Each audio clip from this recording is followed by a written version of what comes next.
hay varias teorías. Entonces, yo creo que, o sea, la noticia que probablemente impactó, digamos, muchos, obviamente el tema del apagón en Europa Occidental, principalmente en Portugal y bueno, principalmente en España y también en Portugal. Y la situación llegó a tal punto que España tuvo que desplegar unidades militares, si no me equivoco, hasta 30.000 soldados para mantener el orden. No sé si en Madrid o en varias comunidades a nivel nacional. O sea, estamos hablando de una cosa sin precedentes.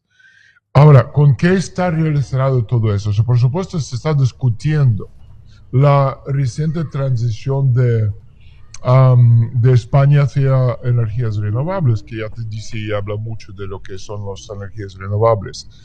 Y ahora, si esto fue una consecuencia de esta reestructuración del sistema energético o de otros factores, es una pregunta interesante desde varias ópticas. Entonces, lo primero que a mí me llama la atención es que por el momento no hay una sola hipótesis clara uh, sobre las razones de lo ocurrido. O sea, la mayoría de la gente habla de un ciberataque, pero este es, yo creo que es poco probable.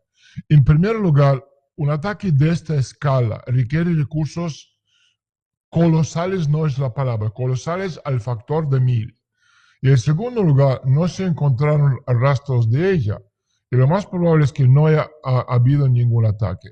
Entonces, nos enfrentamos a una situación, Antonio, yo creo que es única. O sea, un apagón prolongado. Cortes de electricidad a lo largo y ancho del país que duran entre 8 y 10 horas. Y en algunas partes de España muchísimo más. Y a la mañana siguiente, el suministro eléctrico se había restablecido en 87%, que es una pérdida de 13%, si sabemos sumar. O sea, que 13% de pérdida se habría considerado un desastre bíblico en cualquier otra situación, pero en este caso pasó desapercibido. Ahora, pregunta, ¿tiene esto que ver con la transición hacia la energía renovable? O sea, la pregunta es ambigua. España pasó oficialmente a la energía verde, si no me equivoco, el día 16 de abril, más o menos, ¿ok? Y 2 semanas más tarde se produjo, boom, tienes el apagón. Y aunque es lógicamente imposible conectar directamente estos acontecimientos, porque te voy a repetir, no tengo pruebas de nada, también es extraño ignorar las coincidencias y sin embargo, en mi opinión, la conexión aquí es de una forma indirecta. O sea, el problema básico radica en el modelo de producción sin almacén, introducido en los años 80, en los años 90, y su esencia es el rechazo de las reservas en aras de ahorro. O sea, en el sector energético, esto se manifestó como un rechazo al exceso de capacidad de generación. O sea, el modelo soviético tradicional, lo que funcionaba en mi país, cuando existía en mi país, suponía que la generación debería superar al consumo máximo en unos 25-30%. Y el enfoque moderno, sobre todo dado el costo alto de las fuentes de energías renovables, ignora la necesidad de redundancia. O sea, por ejemplo, Lituania, Armenia han demostrado los riesgos de esta política, pero esa gente no se dan cuenta, si dan cuenta les da igual. Okay. También estamos hablando de desregulación del sistema en sí. Entonces, el sistema eléctrico aislados, la primera sobrecarga provoca el colapso. España aparentemente ha seguido su camino, o sea, hay suficiente energía digamos, en modo normal, pero las reservas están cerca de cero. Ahora, entonces, ¿qué pasó?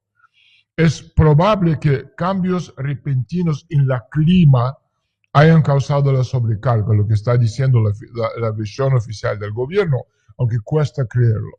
Entonces, ¿esto qué quiere decir? Que es los aerogeneradores se detuvieron por la calma, los paneles solares fallaron, no había capacidad de reserva. Esto dio lugar a un apagón en cascada. Entonces, aquí hay dos aspectos en tener en cuenta. En primer lugar, o sea, faltaban sistemas de respaldo en la infraestructura crítica. Los generadores en hospitales, estaciones de metro, aeropuertos, no funcionaba absolutamente nada. Imagínate si estás en una situación de guerra, no te funciona absolutamente nada. Okay. En segundo lugar, la propia red eléctrica no contaba con suficiente redundancia de líneas. Ahora, en el año 2003, nosotros en Rusia postsoviética, okay, que estaba levantándose poco a poco después del colapso de los años 90, después del default de 1998, pero bueno, seguimos siendo gente soviética, okay, y seguimos siendo gente pensante sobre todo, a diferencia de algunos personajes en Europa Occidental.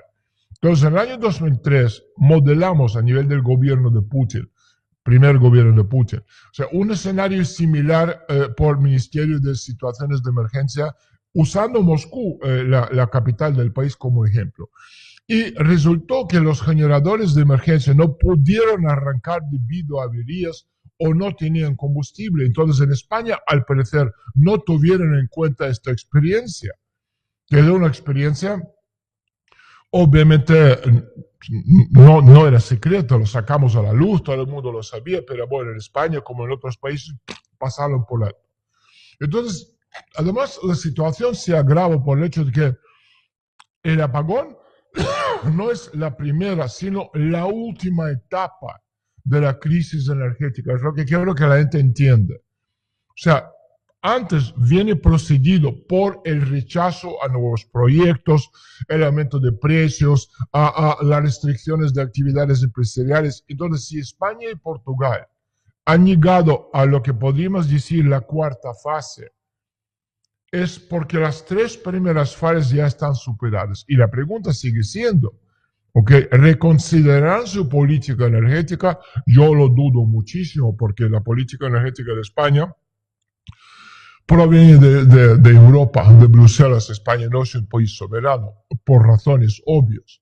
¿Okay? Entonces, hasta el momento, o sea, todo indica que las autoridades darán por sentado que lo ocurrido en el accidente, es lo que está diciendo Pedro Sánchez, lo que está diciendo otros, digamos, pesos pesados del Partido Socialista y también la oposición, más o menos lo mismo.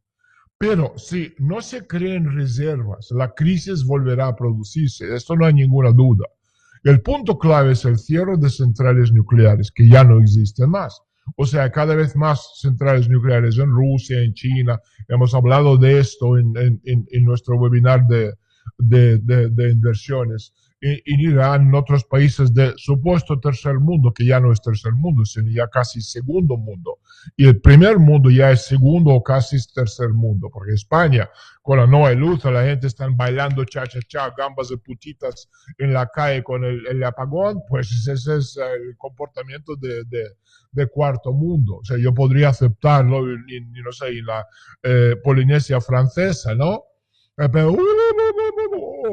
Pero yo no puedo aceptar esto en un país europeo, ¿no? O sobre todo países como España. Es imposible aceptarlo.